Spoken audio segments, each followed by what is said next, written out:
ملک کے اندر ہم نے ہر نظام کو ٹیسٹ کر دیا. خلافت کا نظام ہے کہ جس کو ابھی تک ہم نے ٹیسٹ نہیں کیا. وہ نظام قائم کریں گے کہ جو زکوٰۃ دینے والے تو ہوں, لینے والا کوئی نہ ملے. اس ملک کی بنیادوں کے اندر ہمارے بڑوں کا خون ہے. اس ملک کا آج کا نوجوان جو اس ملک کو گالی دیتا ہے نا, وہ نہیں جانتا کہ اس ملک کو بنانے کے لیے کتنی قربانیاں دی گئی تھیں. مدینہ منورہ کے بعد اس روئے زمین کے اوپر واحد اسلامک اسٹیٹ جس کا نام پاکستان ہے, وہاں بھی لوگوں نے ہجرت کی, یہاں بھی لوگوں نے ہجرت کی.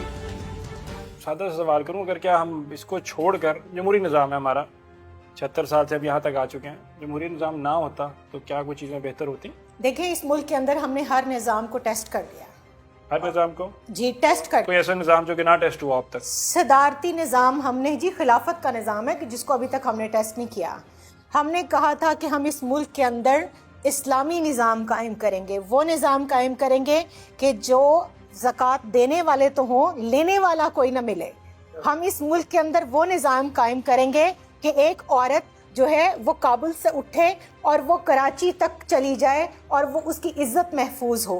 ہم اس ملک کے اندر وہ نظام قائم کریں گے کہ تعلیم کے اوپر ہر نوجوان کا حق ہو. ہم اس ملک کے اندر وہ نظام رائج کریں گے کہ جو قرآن و سنت کے عین مطابق ہو. مگر اب آپ دیکھیے کہ اس ملک کے اندر ہمیں ایسی بھی آوازیں سننے کو ملتی ہیں کہ آج ہم ان اسٹیٹس کو کہ جس کو قائد اعظم جو بانی پاکستان ہے انہوں نے ناجائز ریاست کہا تھا, آج اس کو بھی تسلیم کرنے کی بات ہو رہی ہے. بڑی بدقسمتی ہماری.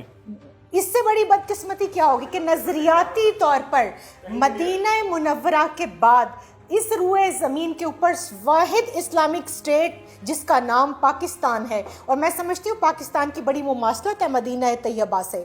آپ پاکستان یعنی پاک سرزمین, مدینہ طیبہ, یہ تو نام کے ساتھ ہی اس کی مماثلت ہے. پھر دیکھیے کہ وہاں بھی لوگوں نے ہجرت کی, یہاں بھی لوگوں نے ہجرت کی. اور جب ہجرت کی بات آتی ہے نا تو اسماعیل میرے دل کے زخم تازہ ہو جاتے ہیں, کیونکہ میں سمجھتی ہوں کہ اس ملک کا آج کا نوجوان جو اس ملک کو گالی دیتا ہے نا, جو اس ملک کو برا بھلا کہتا ہے, وہ نہیں جانتا کہ اس ملک کو بنانے کے لیے کتنی قربانیاں دی گئی تھیں. آپ کا تو اپنا خاندان ہے. بالکل.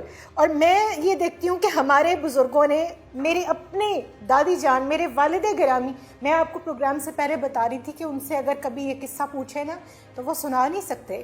میری بڑی بہن نے مجھے یہ بات بتائی کہ جب ہماری پاکستان بنا اور جب اگست کے بعد سپٹمبر کے اندر قافلے آنے لگے, اور آپ جانتے ہیں کہ گاڑیوں کی گاڑیاں لوٹی گئی تھیں, ان مسلمانوں کے خون کی ندیاں بہائیں گئی تھیں, پوری ٹرینز کو جلا دیا, کاٹ دیا گیا تھا.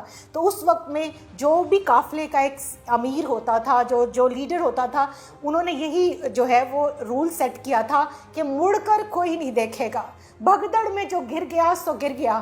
تو میری باجی بتاتی ہیں کہ میری ایک پھپھو جان 1.5 سال کی تھیں اور وہ بھگدڑ میں گر گئی تھیں, اور میری دادی جان ان کو اٹھا نہیں سکی تھیں. ایسی ایک نہیں, ایسی بیسیوں نہیں, سینکڑوں ہزاروں مثالیں موجود ہیں کہ لڑکیوں نے اپنی عزتیں بچانے کے لیے کنوؤں کے اندر چھلانگیں لگائیں, جن کو کاٹ دیا گیا, جلا دیا گیا. جن لوگوں نے پاکستان کی خاطر قربانیاں دی تھی نا, ان کو اس ملک کا درد ہے. ان کو یہ ملک جب اس ملک کو 71 کے اندر 2 لخت کیا گیا, ان کی تکلیف اس کے بعد سے 2 چند ہو گئی. وہ اس ملک کے ٹکڑے ہوتے ہوئے نہیں دیکھ سکتے. وہ اگر کوئی اس ملک کی سڑک کے اوپر ریپر پھینکے نا تو میرے دل کو تکلیف ہوتی ہے. اس ملک کی آب و ہوا کو گندا کرے نا, مجھے تکلیف ہوتی ہے. کیوں؟ اس لیے کہ اس ملک کی بنیادوں کے اندر ہمارے بڑوں کا خون ہے, ہمارے بزرگوں کا خون ہے, اور اس ملک کو انشاءاللہ ہم اس تعمیر کے بعد اس تشکیل اور تکمیل کے لیول تک لے کر جائیں گے جو علامہ اقبال کا خواب تھا, جو قائد اعظم کا خواب تھا, جو فاطمہ جناح کا خواب تھا. اور وہ روحانی قوتیں, وہ روحانی طاقتیں جن کا روحانی ہاتھ 65 کی جنگ کے اندر, میں نے آپ کو بتایا میرے والد خود اس جنگ کے اندر شریک تھے. وہ عرب کا ایک مقولہ ہے کہ الفضل ما شہدت بہ الاعداء, کہ بڑائی اور بزرگی اور عظمت وہ ہوتی ہے جس کو دشمن بیان کریں. ہمارے دشمنوں نے اپنی کتابوں کے اندر, آپ انڈینز کی رائٹرز کی کتابیں دیکھ لیں, ان کے ہسٹورینز کی کتابیں دیکھ لیں, انہوں نے لکھا کہ 65 کی جنگ کے اندر ہم نے ان سفید اور سبز چوغے والے مجاہد مجاہدین کو دیکھا جو گولے کو ایک ہاتھ سے پکڑتے تھے اور اس کے بعد اس کو بیابان میں پھینک دیتے تھے. تو ان طاقتوں نے پاکستان کو، جن طاقتوں نے بنایا، انہی طاقتوں نے اس کو بچایا بھی ہے، اور انشاءاللہ انہی طاقتوں کے ذریعے سے اللہ تعالیٰ اس ملک کو پھر تکمیل کے بعد اس لیول پر لے کر جائے گا کہ اس کو اقوام عالم کی سربراہی کے درجے میں اللہ تعالیٰ لے کر آئے گا انشاءاللہ.